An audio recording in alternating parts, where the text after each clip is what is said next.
muslimin yang dimuliakan Allah Subhanahu wa taala. Di dalam Al-Qur'anul Karim Allah Subhanahu wa taala menyebut satu kali kalimat Ar-Razzaq dengan mufrad, kalimat tunggal, yaitu dalam surah Az-Zariyat ayat 58, di mana Allah Subhanahu wa taala mengatakan innallaha huwar razzaq, sesungguhnya Allah dialah zat yang maha memberikan rizki. Tetapi di dalam Al-Quran Allah Subhanahu wa taala menggunakan jama' ataupun lebih daripada satu, diulang 5 kali dalam Quran.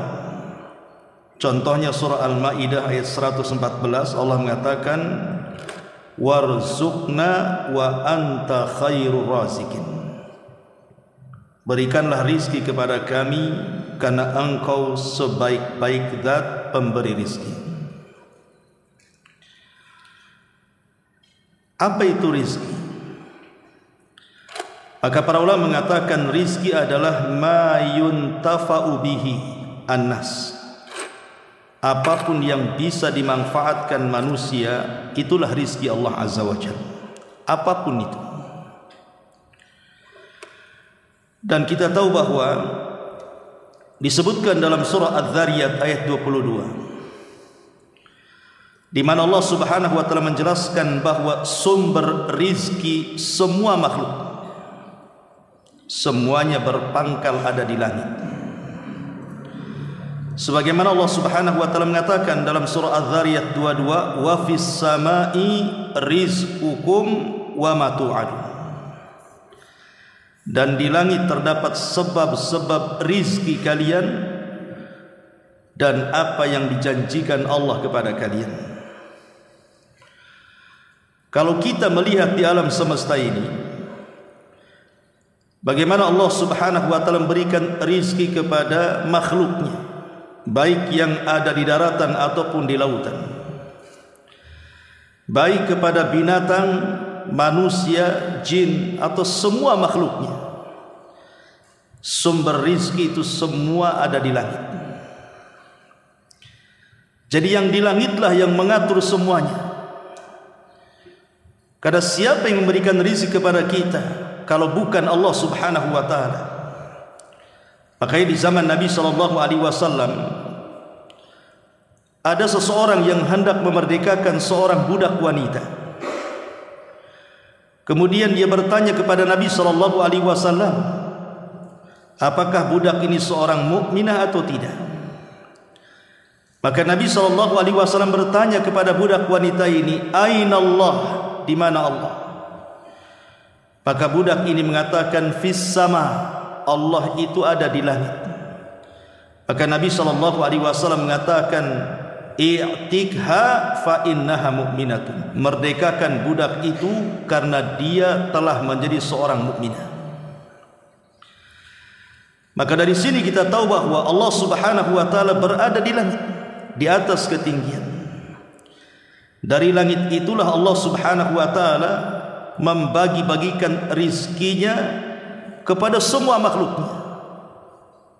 Dan itu difirmankan dalam Al-Quran surah Yunus 31, Qul man yarzuqukum minas sama'i wal ardh, siapakah yang memberikan rizki kepadamu dari langit dan dari bumi? Artinya tidak perlu dijawab karena kita sudah tahu jawabannya. Dialah Allah Subhanahu wa taala. Dari sini kita tahu bahwa rizki yang diberikan kepada makhluk-makhluknya, secara khusus kepada manusia, ada 2 rizki yang disebut dengan sa'id dan juga an-nazil, rizki yang naik dan rizki yang turun. Rizki yang naik ataupun rizki yang turun semua datang dari langit. Karena Allah mengatakan tadi wa fis samai rizqukum, di langit itu terdapat rizki kalian, baik rizki yang diturunkan Allah atau rizki yang dinaikkan Allah Subhanahu wa taala. Adapun rizki yang diturunkan oleh Allah Subhanahu wa taala, itulah rizki yang ada di dunia yang kita rasakan. Kita diberikan rumah, kita diberikan kendaraan, kita diberikan pasangan, kita diberikan pekerjaan, kita bisa makan, bisa minum, bisa menikmati dunia. Itu disebut rizqun nazil, rizki yang diturunkan Allah Azza wa Jalla. Dan rizqun nazil ini akan senantiasa diturunkan oleh Allah Subhanahu wa taala kepada kita selama pintu kematian belum terbuka. Artinya rizki yang diturunkan itu tergantung dengan ajal manusia. Kalau manusia masih hidup, maka rizki akan terus turun. Tapi kalau sudah datang ajal manusia, maka rizki itu pun terhenti. Itulah rizki yang disebut dengan hissi namanya, rizki badan atau yang nampak di mata kita. Tapi di sana ada rizki yang disebut dengan said, rizki yang naik. Rizki yang naik inilah yang tidak akan terputus, baik setelah kematian kita, baik dalam kehidupan kita di dunia ataupun setelah kematian kita, tidak akan putus. Rizki yang dinaikkan dari bumi ke langit, itulah rizki yang disebut dengan rizki maknawi. Seperti orang yang diberikan oleh Allah Subhanahu wa taala sehingga dia bisa melakukan amal saleh. Karena amal saleh ini bagian daripada rizki. Sebagaimana Allah Subhanahu wa taala mengatakan, "Ilaihi yas'adul kalimut thayyibu wal 'amalu yarfa'u wal 'amalu salihu yarfa'u." Kepada Allah lah seluruh perkataan-perkataan yang baik akan dinaikkan. Begitu juga amal-amal saleh akan dinaikkan kepada Allah Subhanahu wa taala. Dan dua-duanya adalah rizki yang naik dan tidak akan terputus. Adapun kalimat-kalimat yang baik, seperti orang membaca Al-Quran, berzikir, mengajak manusia kepada kebaikan, mencegah manusia dari kemungkaran, atau amal saleh seperti salat, puasa, zakat, jihad dan yang semacamnya, itu semua akan diangkat oleh Allah Subhanahu wa taala dan akan dijadikan rizki untuk kita. Makanya lihat Allah Subhanahu wa taala ketika bicara soal orang-orang yang mati syahid. Apa kata Allah? Wala tahsabanna alladhina qutilu fi sabilillahi amwatan bal ahya 'inda rabbihim yurzakun farihina bima atahumullahu min fadli. Jangan kau sangka orang-orang yang mati di jalan Allah mati syahid itu mereka mati, tidak, mereka hidup.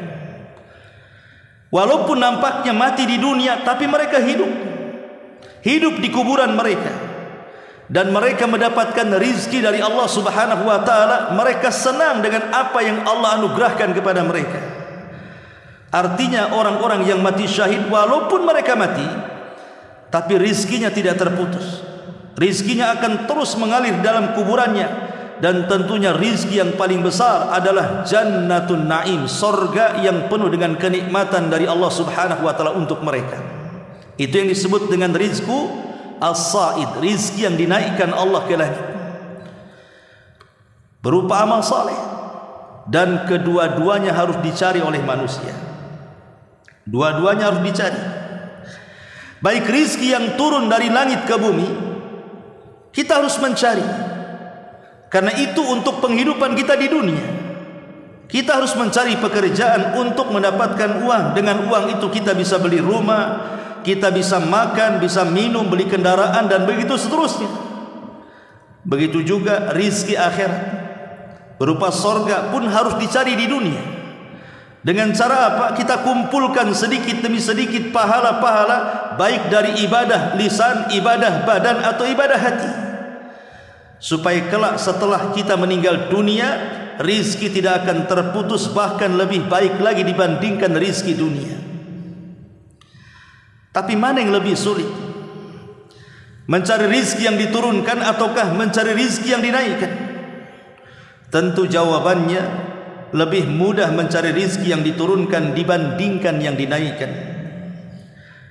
Karena rizki yang diturunkan itu berserikat dengan semua makhluk Allah, berserikat dengan binatang, berserikat dengan orang kafir, orang musyrik, berserikat dengan jinnya, itu berserikat semuanya. Sebagaimana Allah memberi makan kepada kita, Allah juga memberi makan kepada binatang. Sebagaimana Allah memberikan makan kepada kita, Allah juga beri makan orang-orang kafir, baik manusia atau jinnya. Artinya rizki yang turun itu lebih mudah dicari. Tapi rizki yang dinaikkan ke langit dengan ucapan-ucapan yang baik, amal-amal yang saleh ini tidak mudah.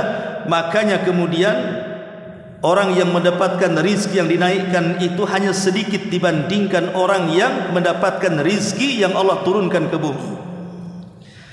Ma'asyiral muslimin yang dimuliakan Allah Subhanahu wa taala, wa fis sama'i rizqukum wa ma tu'adun.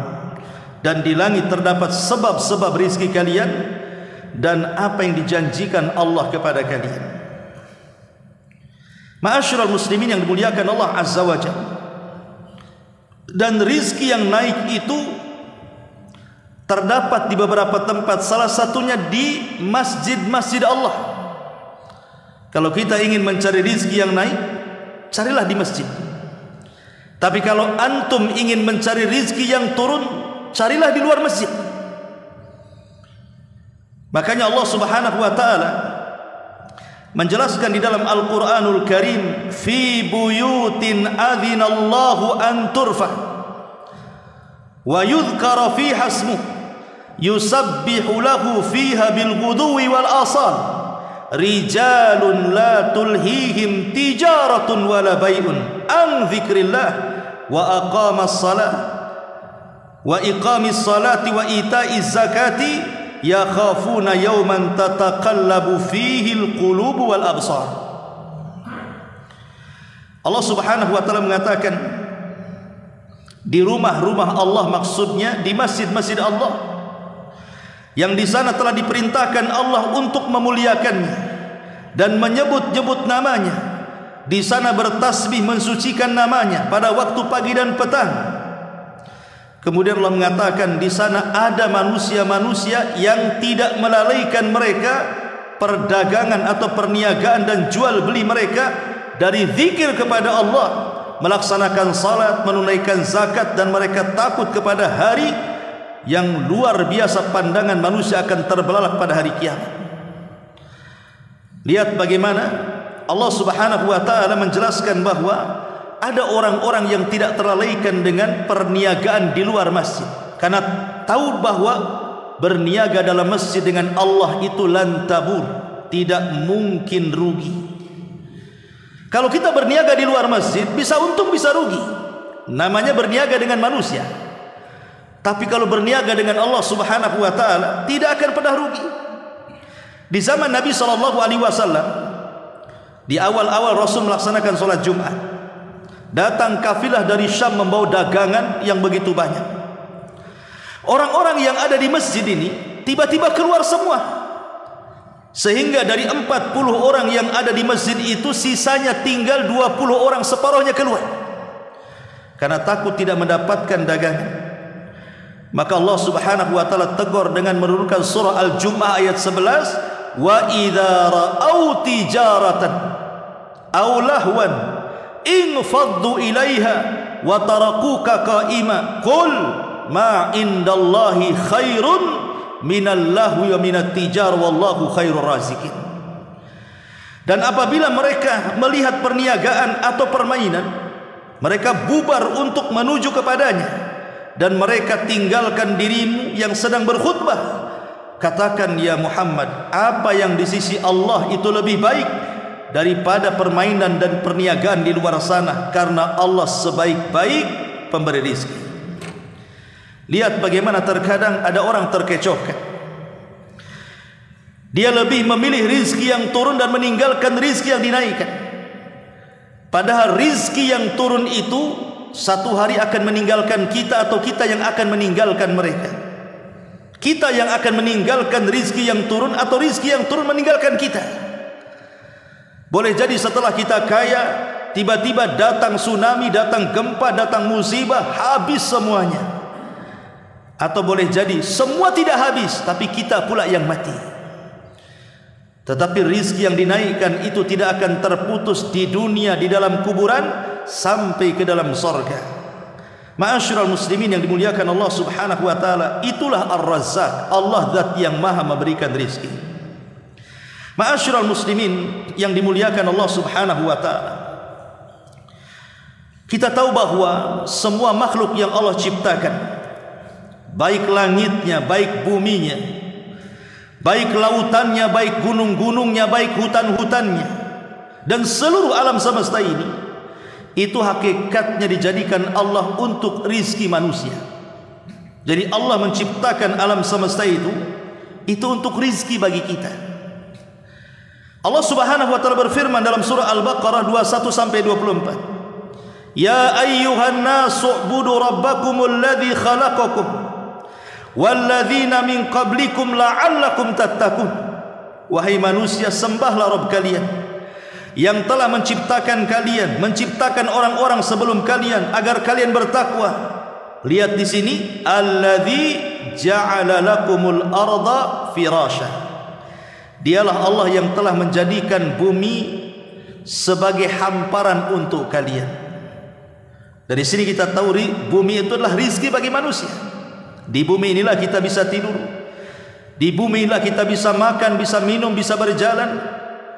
Was-samaa'a bina'ah, dan Allah juga jadikan langit sebagai atap bagi kalian, artinya rizki juga bagi kita. Kemudian wa anzalna minas samaa'i ma'an, Allah turunkan dari langit hujan. Hujan rizki atau tidak? Rizki. Fa akhraja minas thamarati rizqan lakum, kemudian dengan hujan itu tumbuhlah tumbuh-tumbuhan, tumbuhlah buah-buahan, dan itu rizki bagi kalian. Tumbuh-tumbuhan, buah-buahan, biji-bijian, semua rizki bagi kita. Artinya Allah subhanahu wa ta'ala menciptakan langit, bumi dan seisinya itu untuk rizki kepada kita. Adanya matahari, adanya bulan, adanya siang, adanya malam, itu semua rizki bagi kita. Coba bayangkan ketika Allah mengatakan, Qul ara'aitum in ja'alallahu alaikumul laila sarmadan ila yaumil qiyamah, Man ilahun ghairallah ya'tikum bidhiya afala tasma'un. Dalam surah Al-Qasas ayat 72-73, bagaimana pendapatmu wahai Muhammad jika Allah jadikan kepada kalian malam terus sampai kiamat? Kalau Allah jadikan malam ini tidak ada siang sampai kiamat malam, kapan manusia akan mencari rezeki kalau begitu? Makanya Allah mengatakan, apakah di sana ada Tuhan selain Allah yang bisa mendatangkan cahaya? Tidakkah kalian mendengar? Qul ara'aitum in ja'alallahu 'alaikumun nahara sarmadan ila yaumil qiyamah man ilahun ghairullah ya'tikum bilailin taskununa fi afala tubsirun. Atau bagaimana pendapat kamu kalau Allah jadikan siang terus tidak ada malamnya sampai kiamat? Apakah di sana ada Tuhan selain Allah yang mampu mendatangkan kegelapan sehingga kalian bisa beristirahat di situ? Tidakkah kau melihat? Lihat, Allah subhanahu wa ta'ala buat ada siang ada malam, karena kalau tidak ada malam, siang terus, kapan istirahat? Kalau ada malam, tidak ada siang, kapan pula bekerja? Maka dibuatlah malam dengan adanya bulan, dibuatnya siang dengan adanya matahari. Itu semua rizki bagi kita. Rizki dari Allah, kapan kita bekerja, kapan kita istirahat, itu rizki semua. Dari sini kita tahu bahwa Allah subhanahu wa ta'ala Ar-Razzaq, zat yang maha memberikan rizki. Allah berikan kekuasaan, Allah cabut kekuasaan, itu semua rizki dari Allah subhanahu wa ta'ala. Qulillahumma malikal mulki tu'til mulka man tasha wa tanzi'ul mulka mimman tasha wa tu'izzu man tasha wa tudhillu man tasha biyadihil khair innaka ala kulli syai'in qadir. Artinya bahwa kekuasaan rizki dari Allah. Ada yang dicabut, ada yang diberikan kekuasaan. Itu semua adalah rizki. Ada yang dihinakan, ada yang dimuliakan. Itu semua adalah rizki Allah subhanahu wa ta'ala. Ma'asyiral muslimin yang dimuliakan Allah azza wa jalla, termasuk juga Allah takdirkan kita ini berpasang-pasangan. Allah takdirkan kita ini menikah, kemudian punya anak. Itu semua rizki dari Allah subhanahu wa ta'ala. Wa ankihul ayyama minkum was salihina min ibadikum wa imaikum iyakunu fuqara yughnihimullahu min fadli. Nikahkanlah orang-orang yang sendirian di antara kalian. Apakah orang-orang merdeka atau budak-budak kalian? Kalau mereka miskin, Allah yang tanggung rizki mereka. Ma'asyiral muslimin yang dimuliakan Allah Subhanahu wa taala. Jadi kita harus beriman bahwa tidak ada yang memberikan rizki kecuali Allah Subhanahu wa taala. Setelah kita tahu global gambaran rizki Allah, kita akan memetik apa asar keimanannya ketika kita mengetahui Allah memberikan rizki. Ada 20 poin di sini. Mudah-mudahan cukup waktunya. Yang pertama, innal mutafarrid birrizqi huwallahu wahdah la syarika. Kita harus ingat bahwa yang memberikan rizki hanya satu-satunya Allah Subhanahu wa taala. Ketika Allah Subhanahu wa taala tidak berserikat dalam penciptaan, Allah tidak berserikat dalam pengaturan alam semesta, begitu juga Allah tidak berserikat dalam memberikan rizki kepada semua makhluknya termasuk manusia. Karena Allah yang mengatakan di dalam Al-Quranul Karim, Qul man yarzuqukum minas samawati wal ard qulillah. Dalam surah As-Saba ayat 24, katakan ya Muhammad, siapa yang memberikan rizki kepada kalian di langit dan di bumi? Katakan ya Muhammad, Allah sajalah yang memberikan rizki. Ini yang pertama. Kemudian yang kedua, bahwa Allah Subhanahu wa taala mutakaffilun birizki man fis sama'i wal ardi. Allah sangat bertanggung jawab kepada semua makhluk yang Allah ciptakan, baik yang ada di langit ataupun di bumi. Allah tanggung rizki mereka semuanya. Allah mengatakan di dalam Al-Quranul Karim surah Hud ayat 6, wa ma min dabbatin fil ardi ilallah illa 'alallah rizquha. Tidak ada satupun binatang yang melata di permukaan bumi kecuali rizkinya sudah ditanggung oleh Allah. Kalau rizki sudah ditanggung oleh Allah Subhanahu wa taala, kenapa orang mesti sedih dan bingung mencari rizki? Allah sudah tanggung rizki kita. Tidak perlu sedih. Allah sudah menanggung rizki kita, karena seseorang tidak mungkin wafat kecuali sempurnakan rizkinya. Kemudian yang ketiga, Allah Subhanahu wa taala tidak akan pernah merasa berat. Allah Subhanahu wa taala tidak akan pernah merasa lelah ketika memberikan rizki kepada makhluk-makhluknya. Allah Subhanahu wa taala berfirman, bersabda, Nabi sallallahu alaihi wasallam bersabda dalam hadis kursi, ya ibadi, lau anna awwalakum wa akhirakum wa insakum wa jinnakum qamu fi sa'idin wahidin fa'ataitu kulla insanin mas'alatahu ma naqasa dhalika mimma indi illa kama yanqusul mihyat idza udkhila al-bahr. Allah Subhanahu wa taala berfirman dalam hadis kursi itu, apa kata dia? Wahai hamba-hambaku, kalaulah orang yang pertama kalian dan orang yang terakhir kalian, baik jinnya ataupun manusia di antara kalian, berdiri di sebuah lapangan yang lebar, yang luas, kemudian masing-masing mereka meminta sesuai dengan permintaannya, kemudian Allah berikan semua permintaannya, itu bagi Allah tidak pernah mengurangi sedikit pun dari kekayaannya, kecuali kata Allah seperti jarum yang dicelupkan di lautan kemudian diangkat. Itulah tetesan yang netes dari ujung jarum. Itulah rizki yang dibagi-bagikan semua manusia, jinnya juga, dari awal sampai yang terakhir hidup. Subhanallah. Dari sini Allah tidak akan merasa berat dan lelah, karena yang diberikan kepada kita tidak banyak, dan itu sudah mencukupi semua makhluknya. Ya. Kemudian yang keempat, bahwa Allah Subhanahu wa taala mutahakkim fi arzaki ibadi. Allah yang mengatur rizki itu sesuai dengan kehendaknya. Si fulan jadi kaya, Allah yang berkehendak. Si fulan miskin, Allah yang berkehendak. Si fulan sehat, Allah yang berkehendak. Si fulan sakit, Allah yang berkehendak. Allah berkehendak semuanya. Dialah yang menghukumi rizki manusia. Makanya Allah Subhanahu wa taala berfirman, wallahu faddala ba'dakum ala ba'din fir rizki. Allah lah yang melebihkan sebagian kalian dengan sebagian yang lain dalam perkara rizki. Jadi Allah Subhanahu wa taala berhak memilih, oh si fulan harus kaya, si fulan harus miskin. Itu semua Allah yang berkehendak. Tidak perlu kecil hati, karena di balik itu ada hikmah yang terkadang kita tidak paham. Kenapa Allah Subhanahu wa taala membuat orang miskin tak kaya-kaya? Boleh jadi kalau dia kaya melampaui batas. Sengaja Allah Subhanahu wa taala buat miskin terus supaya dia tidak melampaui batas. Kenapa pula orang kaya tidak dimiskin-miskinkan? Boleh jadi kalau dia miskin dia bisa kufur. Kenapa orang sakit kemudian tidak disehat-sehatkan? Sebab kalau dia sehat maksiat lagi dia. Terkadang ada hikmah yang kita tidak tahu di situ. Makanya kemudian Allah berhak memberikan siapapun yang dikehendakinya dari rizki. Ma'asyiral muslimin yang dimuliakan Allah Subhanahu wa taala. Kemudian yang kelima, Allah Subhanahu wa taala lam yakhtas bi rizqihi man amana fi hayatid dunya wa innama kana rizqu fid dunya li jami'il mu'minina wal kafirin. Allah tidak pernah membatasi rizkinya kepada makhluk yang ada di dunia. Baik dia mukmin Allah kasih rizki, baik dia kafir Allah kasih rizki, baik dia jin Allah kasih rizki, apa malaikat Allah kasih rizki, semua manusia, semua makhluk Allah berikan rizki. Allah tidak menghususkan, karena rizki Allah Subhanahu wa taala sangat luas. Wallahu latifun bi ibadihi yarzuqu man yasha wa huwal qawiyul aziz.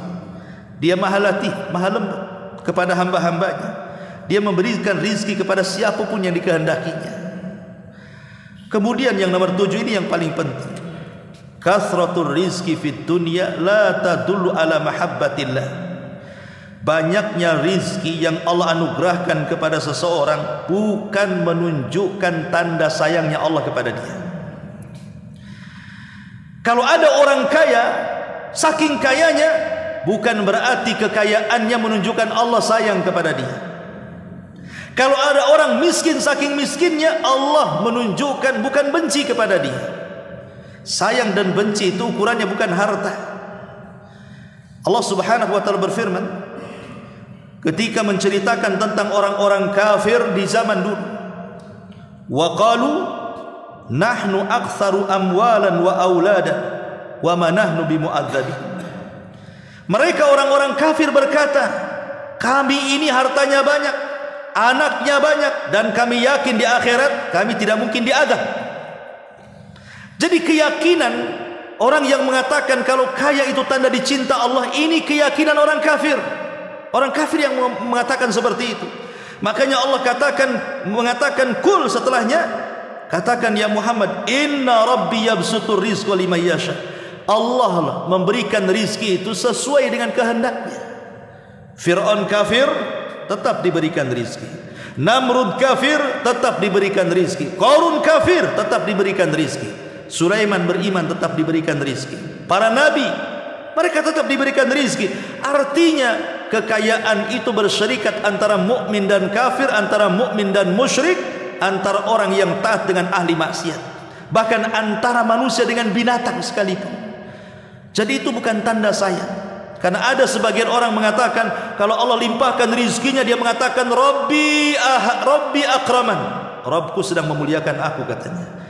Kalau diseretkan rizkinya dia mengatakan Rabbi ahanan, Rabbku sedang menghinakan aku. Tidak, Anda mulia, Anda hina bukan karena kekayaan.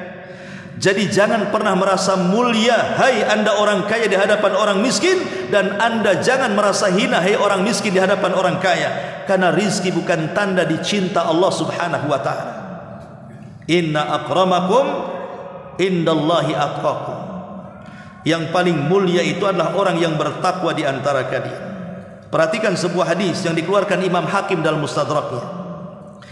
Innallaha qasama bainakum akhlaqakum kama qasama bainakum arzaqakum. Wa innallaha yu'ti dunya man yuhib wa man la yuhib wa la yu'til iman illa man yuhib, kata Rasul. Allah sudah membagi-bagi akhlak-akhlak kalian. Ada yang baik akhlaknya, ada yang tidak baik akhlaknya, kadang baik kadang tidak baik. Itu semua sudah dibagi-bagi oleh Allah. Sebagaimana juga Allah memberikan rizki-rizki kalian dan membagi-baginya. Allah memberikan dunia kepada orang yang dicintainya dan kepada orang yang tidak dicintainya. Tapi Allah tidak pernah memberikan iman kecuali kepada orang yang dicintainya saja. Bahkan boleh jadi tanda banyaknya rizki itu istidraj dari Allah. Nabi SAW mengatakan, "Idza ra'aitallaha yu'til 'abda minad dunya 'ala ma'asihi ma yuhib." Kalau engkau melihat, kata Rasul, ada orang diberikan kekayaan sekaya-kayanya padahal dia ahli maksiat dan dia bermaksiat sekehendaknya. Dia tidak salat, dia tidak puasa, dia tidak zakat, dia tidak haji, padahal sanggup. Tetapi dunianya dibukakan selebar-lebarnya. Tapi ada orang salat, rizkinya disyaratkan. Ada orang puasa, rizkinya dikurangi. Kalau ada orang yang kaya di atas kemaksiatan, apa kata Nabi SAW? Fa innama huwa istidraj. Ingat, itu adalah istidraj. Apa istidraj?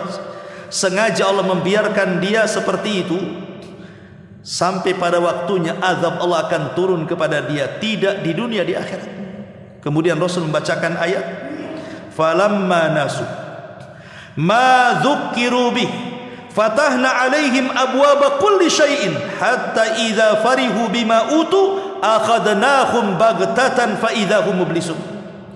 Ketika mereka lupa dengan peringatan yang diperingatkan kepada mereka, kami bukakan pintu-pintu rizki kepada mereka. Ketika mereka sudah bahagia dengan rizki-rizki di atas maksiat mereka, tiba-tiba kami azab mereka secara tiba-tiba, kemudian mereka pun berputus asa, kata Allah. Ini yang ketujuh. Kemudian yang kedelapan, inna taqwallah wa ta'atahu sababun azimun lirrizqi wal barakati fi. Ingat bahwa bertakwa kepada Allah dan banyak melakukan ketaatan kepada Allah adalah sebab terbesar Anda mendapatkan rizki dan barakah yang banyak di dalamnya. Allah Subhanahu wa taala mengatakan, walau anna ahlal qura amanu wattaqau la fatahna alaihim barakatin minas samai wal ardi. Dalam surah Al-A'raf 96 Allah mengatakan, kalaulah penduduk negeri itu mau beriman dan bertakwa, tentu kami akan bukakan kepada mereka berkah dari langit dan bumi. Berkah dari langit dan bumi. Ketika sebuah negeri itu bertakwa, lihat Saudi Arabia, dulunya negeri miskin. Yaman itu negeri kaya, Saudi itu negeri miskin dulu.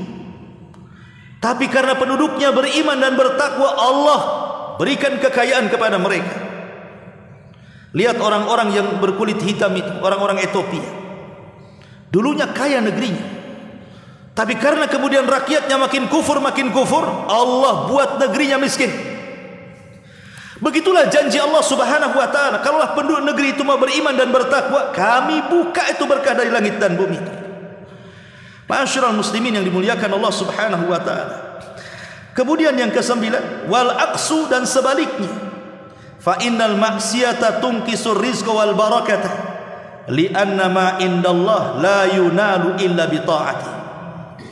Sesungguhnya kemaksiatan itu bisa mengurangi rizki, atau mungkin tidak, rizkinya tidak kurang tapi berkahnya dicabut.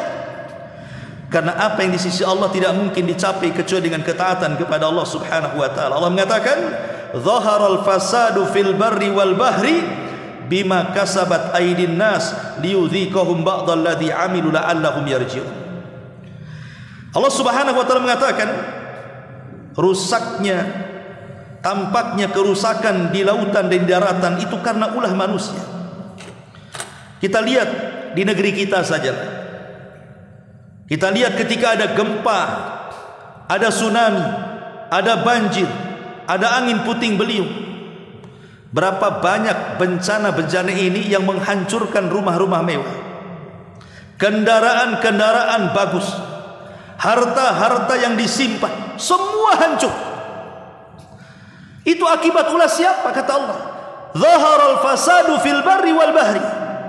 Kerusakan di langit dan di bumi itu ulah manusia semuanya. Ya, memang terkadang kalau kita melihat secara ilmiah fisikanya, oh itu karena ada lempengan yang bergeser sehingga terjadi gempa vulkanik, tektonik, atau apa namanya. Ya, secara ilmiah fisika memang seperti itu. Tetapi kenapa dia bisa bergeser, pertanyaannya? Dan siapa yang menggesernya? Kemudian terjadi gempa. Ma'asyiral muslimin, harusnya kemudian dikejar tuh pertanyaan itu. Yang membuat lempengan ini siapa? Yang meletakkan lempengan ini siapa? Yang menjadikan bergeser atau tidaknya siapa? Allah subhanahu wa ta'ala. Kenapa Allah geser? Maka jawabannya dalam ayat ini.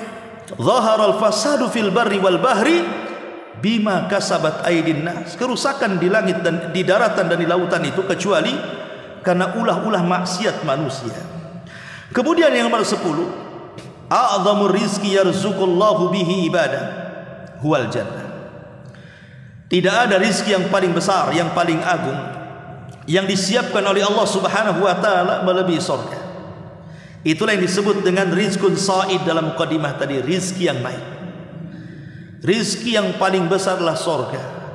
Maka mintalah kepada Allah subhanahu wa ta'ala surga.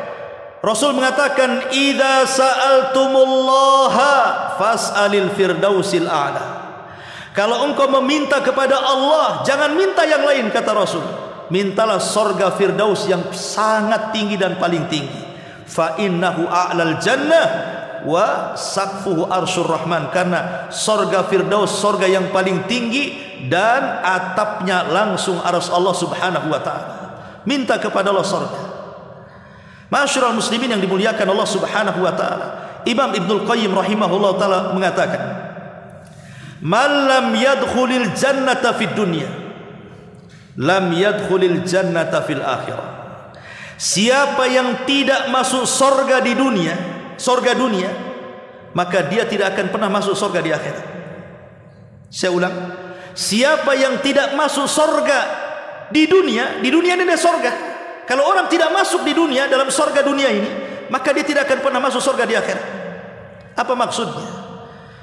Dan apa yang dimaksud surga dunia ini?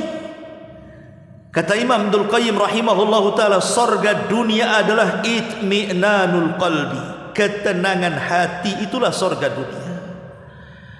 Dan inilah rizki yang paling agung yang Allah berikan di dunia. Rizki yang paling besar di dunia itu adalah ketenangan hati. Sebab dengan tenangnya hati kita bisa beribadah. Dengan tenangnya hati kita bisa mencari rizki sesuka kita. Dengan tenangnya hati kita bisa berzikir dan begitu seterusnya. Dan tenang hati tidak mungkin didapat kecuali dengan ilmu pengetahuan, dengan duduk di majelis ilmu, dengan banyak berzikir dan begitu seterusnya. Itulah surga yang sesungguhnya. Dan neraka yang sesungguhnya di dunia adalah ketika sempit hati. Lihat orang-orang yang sempit hati itu, akhirnya gara-gara faktor ekonomi bunuh diri. Sempit hatinya. Gara-gara kemudian faktor sempit hatinya, yang tadinya berkawan jadi berpisah, yang tadinya suami istri jadi bercerai, yang tadinya bersaudara jadi bertarung, berperang, dan begitu seterusnya. Ma'asyiral muslimin yang dimuliakan Allah subhanahu wa ta'ala, dari sini kita tahu bahwa surga di dunia itulah ketenangan hati, dan surga di akhirat itulah rizki yang paling besar yang Allah sediakan bagi orang-orang yang beriman. Kemudian yang nomor 11, tawakal dan rizki. At-tawakkul war rizki. Rizki itu juga ditentukan dengan tawakalnya kita kepada Allah. Kalau kita kuat tawakalnya kepada Allah azza wa jalla, Allah tambah rizki kita. Tapi kalau kita hilangkan tawakal kepada Allah, maka Allah akan seratkan rizki kita. Nabi SAW mengatakan, lau antum tatawakkaluna 'ala Allah haqqa tawakkuli. Kalau engkau, kata Rasul, bertawakal dengan sebetul-betul tawakal kepada Allah, la ruziktum, kalian akan diberikan rizki, kama yurzaqut thair, seperti Allah memberikan rizki kepada burung. Yaghdu himasan wa taruhu bitanan. Burung itu pergi dalam keadaan lapar, pulang sudah kenyang, bisa memberi makan anak-anaknya. Siapa yang mengarahkan burung itu? Padahal burung tidak punya titel S1, S2, S3 sampai profesor. Mereka tidak sekolah, mereka tidak punya skill seperti manusia, ya. Tapi bagaimana Allah arahkan kemudian burung kepada rizkinya dan bisa memberi kemakan anak-anaknya? Itu karena tawakalnya. Maka kalau kita tawakal kepada Allah seperti tawakal burung, maka Allah akan berikan rizkinya kepada kita. Orang yang tidak tawakal itulah yang diseratkan rizkinya. Seperti orang yang malas-malas, akhirnya kemudian apa? Ujung-ujungnya nongkrong di lampu merah, dicetlah badannya semuanya, minta-minta, kurang tawakal. Akhirnya pendapatannya seperti uang hantu, dapat uang banyak pun kayak hantu. Dari mana dapat, kemana pula dibelanjakan, tidak tahu. Tidak kaya-kaya hidupnya seperti itu. Ma'asyiral muslimin yang dimuliakan Allah Subhanahu wa taala, maka penting tawakal kepada Allah itu, karena itu sebab pembuka pintu rizki bagi kita. Kemudian yang nomor 12, bahwa di antara bertambahnya rizki itu karena kita pandai bersyukur kepada Allah. Allah mengatakan dalam surah Ibrahim ayat 7, wa idz ta'adzana rabbukum la in syakartum la azidannakum wa la in kafartum inna adzabi lasyadid. Kalau kalian pandai bersyukur, ku tambah. Kalau kalian tidak pandai bersyukur, ku azab, kata Allah. Lihat Qarun. Tidak ada manusia yang lebih kaya dibandingkan Qarun. Sampai hari ini, bahkan sampai kiamat. Kuncinya dibawa oleh orang-orang kuat. Belum gemboknya, belum pintunya, belum gudangnya. Tidak ada manusia yang lebih kaya dibandingkan Qarun. Sebutkan. Sekaya-kaya manusia dilupakan zaman, tapi Qarun tidak pernah dilupakan zaman. Setiap menyebutkan orang kaya di zaman dulu, mesti Qarun disebut-sebut di situ, karena kayanya. Tapi karena Qarun tidak pernah pandai mensyukuri nikmat Allah, dia mengatakan di hadapan Nabi Musa, ketika datang pengepul zakat kepada dia, dia mengatakan, enak saja kau datang meminta zakat-zakatku, katanya. Innama utituhu min ilmin indi. Ini kekayaan ini hasil jerih payahku, hasil keringatku, karena kecerdasanku, karena kehebatanku. Tidak ada hubungan kait dengan Nabi Musa, tidak ada hubungan kait dengan Allah. Ini semua karena jerih payah. Lihat, dia menasabkan nikmat kepada dirinya, tidak menasabkan nikmat kepada Allah Subhanahu wa taala. Apa yang terjadi? Fa khasafna bihi wa bidarihil arda. Kami tenggelamkan si Qarun dan seluruh kekayaan dibenamkan ke dalam bumi. Sampai ada istilah, nemu harta disebut harta Qarun, nemu dompet disebut dompet Qarun. Semua dikorun-korunkan, ya. Tapi lihat Sulaiman, di puncak-puncak kekayaannya, di puncak-puncak kekuasaannya, dia mengatakan, hadza min fadli rabbi. Ini semua karunia yang Allah anugerahkan kepadaku. Sulaiman bersyukur. Maka Allah tidak adab Sulaiman. Allah banyakin lagi. Allah tundukkan awan kepada dia, Allah tundukkan angin kepada dia, Allah tundukkan jin kepada dia, Allah tundukkan binatang kepada dia, karena dia bersyukur, ya. Makanya Allah mengatakan, la in syakartum la azidannakum wa la in kafartum inna adzabi lasyadid. Yang nomor 13, litatma'in an-nufus fa innahu la yanqati'u rizqun hatta tanqati'a anfas sahibi. Supaya hati tenang. Ingat bahwa rizki tidak mungkin terputus dari badan kita sampai ruh kita keluar dari jasad kita. Rizki tidak akan terputus dari badan kita sampai ruh keluar dari jasad kita. Dari sini Nabi mengatakan dalam sebuah hadis, "Lau anna ibna Adam haraba min rizkihi kama yahrubu minal mauti, la adrakahu rizquhu kama yudrikuhul mauti." Kata Rasul dalam hadis yang dihasankan Syekh Albani, seandainya anak Adam itu lari dari rizkinya, dia tidak mau mengganggu, dia lari dari rizkinya, sebagaimana orang lari dari kematiannya, sungguh rizki akan mengejar dia sebagaimana kematian akan mengejarnya.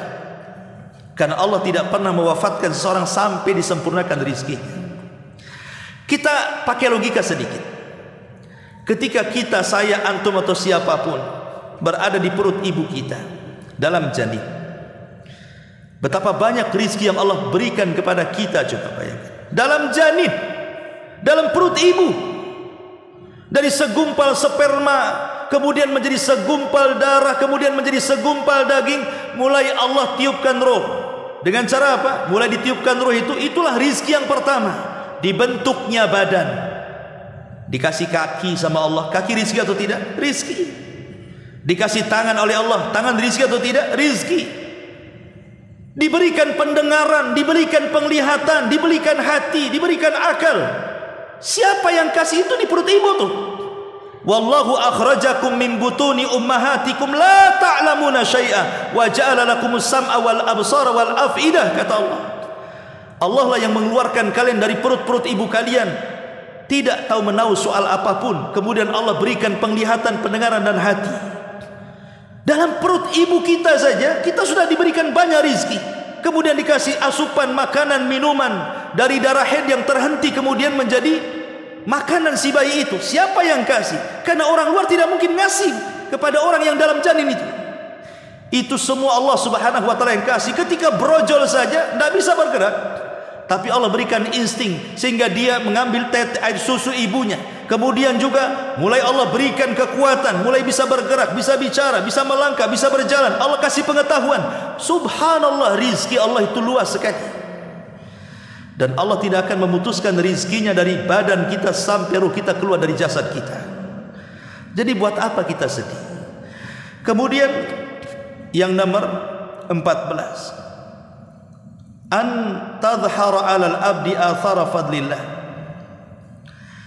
wa minnahu 'alaihi wa la yajhad an ni'ma fayufiha bal yu'lin ni'amallahi 'alaihi syukran lillahi wa hadha mimma yuhibbuhu Allah azza wa jalla. Kalau Allah Subhanahu wa taala berikan rezeki kepada kita, maka tampakkan asar-asar rezeki itu, karena Allah suka kalau seandainya ada orang yang menampakkan rizkinya. Kata Nabi SAW, innallaha idza an'ama ala abdihi ni'matan fa innallaha yuhibbu an yara ni'amahu ala abdihi. Sesungguhnya Allah apabila memberikan nikmat kepada seorang hamba, sebuah nikmat, Allah suka kalau hamba itu menampakkan nikmatnya. Apa maksudnya menampakkan nikmatnya? Ada istilah tahadduts bin ni'mah. Contoh umpamanya kita sedang bercerita, saya sedang bercerita kepada antum. Kemudian saya cerita dulu saya pernah sekolah di Yaman. Ini mimbab tahadduts bin ni'mah. Saya menceritakan karena saya bersyukur akan nikmat saya bisa sekolah di luar negeri. Saya menceritakan saya sekolah di luar negeri. Bagaimana nikmat belajar di sana saya ceritakan kepada antum ini. Itu namanya tahadduts bin ni'mah, menampakkan nikmat. Alhamdulillah, bukan untuk riya. Kalau untuk riya tak boleh. Tapi kalau bercerita nikmat-nikmat dulu yang Allah berikan, alhamdulillah dulu saya pernah kaya, pernah punya mobil, enggak masalah. Tapi bukan dalam rangka takabur, dalam rangka ujub, tidak, hanya tahadduts bin ni'mah saja. Menceritakan nikmat yang Allah anugerahkan kepada kita. Itu dibolehkan. Ya. Ataupun umpamanya menampakkan nikmat itu kalau kita memang sanggup memberikan pakaian, membeli pakaian bagus, membeli sandal bagus, membeli kopiah bagus, serban bagus, tidak ada masalah. Asal jangan dalam rangka takabur saja, merendahkan orang. Ataupun kita makan dengan makanan yang enak karena kita sanggup membelinya. Karena ada orang-orang itu yang bakhil dengan nikmatnya. Oh, uangnya miliaran triliunan di ATM, tapi kalau makan ya hanya rebusan pisang, rebusan terong, ya kan? Padahal dia sanggup makan yang banyak, membeli pakaian yang bagus, kadang-kadang kaya tapi pakaiannya compang-camping enggak jelas. Nah, justru Allah tidak suka seperti itu. Tampakkan nikmat itu, tapi bukan untuk ujub dan kesombongan, itu maksudnya. Ma'asyiral muslimin yang dimuliakan Allah Subhanahu wa taala. Kemudian juga yang nomor 15, al-ihsan ila ibadihi. Kalau Allah berikan rizki kepada kita, berbuat baiklah kepada orang, berbagi dengan yang lainnya, bersedekah, berinfak. Antum yakin dan harus yakin bahwa harta yang kita sedekahkan tidak mungkin berkurang, bahkan bertambah dan bertambah. Ini sabda Rasul, ma naqasa min mali sadaqah bal yazdad bal yazdad bal yazdad. Tidak mungkin berkurang harta yang disedekahkan, bahkan bertambah. Bahkan setiap pagi malaikat diturunkan Allah, kemudian mengatakan, malaikat berdoa kepada kita manusia, ya Allah, siapapun yang pagi ini ada manusia berinfak, maka lebarkan rizkinya. Siapapun yang hari ini manusia menahan rizkinya, maka seratkan tuh rizkinya. Malaikat mendoakan setiap pagi, ya. Kemudian yang nomor 16, cepat-cepat saja. Hendaklah seseorang qanaah, an yambagi an nardha bi qasamir razzaq. Harus qanaah, menerima apapun yang diberikan Allah dari rizki, karena itu terkadang terbaik bagi kita. Qanaah inilah yang membuat tenang hati. Jadi Allah memberikan banyak, alhamdulillah, bi nikmatihi tatimmus shalihat. Allah memberikan sedikit, alhamdulillah ala kulli halin. Begitu doanya ya. Jadi kalau memberikan ditambah nikmatnya banyak, bahasanya alhamdulillah bi nikmatihi tatimmu shalihat. Segala puja dan puji hanya milik Allah. Binikmati, dengan nikmatnya sempurnalah amal-amal soleh kita. Tapi kalau diberikan sedikit, bahasanya alhamdulillah ala kulli halin. Segala puji bagi Allah dalam setiap keadaan. Dibedakan di situ cara memujinya, gitu ya. Lah kita harus ridha. Karena kalau kita tidak ridha gitu kan, sempit terus hati kita itu. Pasti Allah Subhanahu wa taala dibalik memberikan rizki atau menahan rizki itu ada skenario yang kita tidak tahu. Contoh umpamanya ada orang yang dipecat dari PT-nya. Kadang-kadang kiamat itu dunia itu, waduh, seolah-olah Tuhan PT berbeda dengan Tuhan di luar PT. Padahal Tuhan yang di PT sama dengan Tuhan yang di luar PT. Betapa banyak ketika dia dipecat dari PT, kemudian dibuka rizki dengan wira swasta di luar sana, lebih kaya dibandingkan orang di PT. Kan di PT buruh gajinya segitu-segitu saja.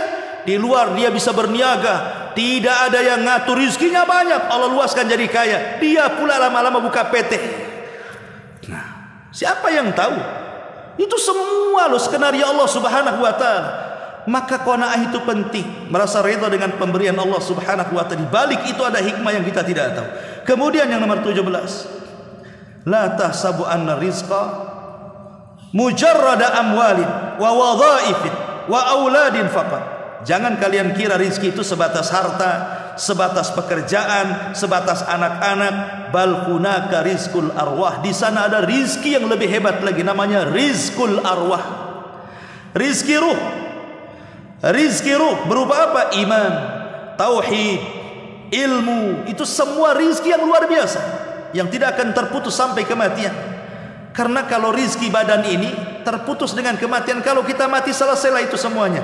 Tapi kalau rizki ruh berupa iman, berupa Islam, berupa tauhid, berupa ilmu, amal saleh dan begitu seterusnya, maka itu rizki yang tidak akan terputus sampai akhirat. Kemudian yang nomor 18, kalau ada orang bertanya, kenapa si anu kaya saya miskin? Kenapa si anu itu sehat, kenapa saya sakit? Kenapa si anu enak, kenapa saya susah? Kenapa Allah tidak adil memberikan rizkinya kepada saya? Kalau ada orang yang bertanya seperti itu, jawab dengan firman Allah surah Zuhruf ayat 32. Allah mengatakan, ahum yaqsimuna rahmata rabbik, nahnu qasamna bainahum ma'isyatahum fil hayatid dunya wa rafa'na ba'dahum fawqa ba'din darajat liyattakhidha ba'duhum ba'dan sikhriyan wa rahmatu rabbika khairun mimma yajma'un, kata Allah dalam surah Zuhruf 32. Allah mengatakan, apakah mereka yang membagi-bagi rahmat Tuhan? Kamilah yang menentukan penghidupan mereka dalam kehidupan dunia, dan kami telah meninggikan sebagian mereka atas sebagian yang lain dalam beberapa tingkatan. Ada yang kaya, ada yang miskin. Kenapa? Agar sebagian mereka dapat memanfaatkan sebagian yang lainnya. Kalau satu dunia kaya semua, antum tidak ada cari pembantu. Gimana caranya? Cari pembantu di mana? Semua orang kaya. Ya. Kalau semua kaya, nggak ada antum cari angkot itu. Semua punya mobil. Kalau semua kaya, COD nggak ada di aplikasi itu. Semua kaya ngapain? Makanya Allah buat ada miskin, ada kaya supaya saling memberikan manfaat di situ. Makanya ada pembantu, ada tuan, ada pelayan, ada bos, ada PT, ada anak buah dan begitu seterusnya. Saling memanfaatkan satu yang lain. Dengan itulah berjalan kehidupan manusia. Kalau semua orang miskin, susah juga. Kalau semua orang kaya, susah juga. Ketika ada si miskin dan si kaya, nampak geliat kehidupan manusia. Itu hikmahnya. Kenapa Allah Subhanahu wa taala bagikan seperti itu? Agar sebagian mereka dapat memanfaatkan sebagian yang lainnya. Rahmat Tuhanmu lebih baik dari apa yang mereka kumpulkan. Yang nomor 19, al-iman bismillahi ar-razak. Kalau kita mantap beriman dengan Allah itu zat yang memberikan rizki, yujibu lil abdi dawam al-iftiqari wal hajati ilallah. Kalau kita sudah yakin bahwa satu-satunya yang memberikan rizki adalah Allah, maka semakin berhajatlah kita kepada Allah, semakin meminta kepada Allah, semakin tunduk kepada Allah. Jangan minta kepada siapapun. Kalau kita ada masalah rizki, jangan ngadu di Facebook percuma. Jangan main TikTok pula. Di TikTok antum kemudian berkuar-kuar soal kemiskinan. Minta kepada Allah kekayaan. Tidak usah mengadu kepada siapa-siapa. Mengadulah kepada Allah Subhanahu wa ta'ala. Dan yang terakhir tentunya, perbanyaklah istighfar, perbanyaklah taubat kepada Allah Azza wa Jal. Karena istighfar dan taubat sebesar-besar sebab Allah akan memberikan rizki kepada kita sebagaimana perkataan Nuh kepada kaumnya, faqultu astaghfiru rabbakum innahu kana ghaffara yursilis samaa 'alaikum midrara wa yumdidkum bi amwalin wa banin wa yaj'al lakum jannatin wa yaj'al lakum anhara. Aku katakan, kata Nuh, perbanyak istighfar kepada Rabb kalian karena Dia zat yang Maha Pengampun. Kalau kalian banyak istighfar, Allah akan hujani kalian, Allah akan berikan harta dan anak-anak kepada kalian, dan Allah akan lebatkan hutan-hutan kalian sehingga kalian memanfaatkan buah-buahannya, dan Allah akan aliri sungai-sungai kalian, sumur-sumur kalian, tempat-tempat air kalian. Itu disebabkan istighfar dan taubat. Tetapi ikhwatu fillah, dari semua rizki yang Allah subhanahu wa ta'ala anugerahkan kepada kita, yang paling besar apa? Rizkul hidayah. Tidak ada rizki yang lebih besar di dunia ini melebihi rizki kita dapat hidayah. Dimulai daripada hidayatul Islam, hidayatul iman, hidayatul sunnah, hidayatul ibadah. Ini 4 perkara ini sebesar-besarnya rizki dari hidayah itu. Pertama, Islam. Ini rizki terbesar bagi kita. Sebab kalau kita di luar daripada Islam, bukan hanya di dunia rugi, di akhirat masuk neraka, dikekalkan di dalamnya, tidak mendapatkan rizki surga. Kemudian hidayatul iman. Setelah Islam, iman. Setelah iman baru sunnah. Setelah sunnah baru ibadah. Itu semua adalah rizki terbesar. Adapun makan, minum, kendaraan, rumah dan begitu seterusnya, itu terputus dengan kematian kita. Tapi yang 4 ini tidak akan terputus walaupun kematian kita, sampai kita dimasukkan rizki terbesar, yaitu surga Allah subhanahu wa ta'ala. Subhanaka wa bihamdika asyhadu an la ilaha illa anta astaghfiruka wa atubu ilaik. Allahu ta'ala. Assalamualaikum warahmatullahi wabarakatuh.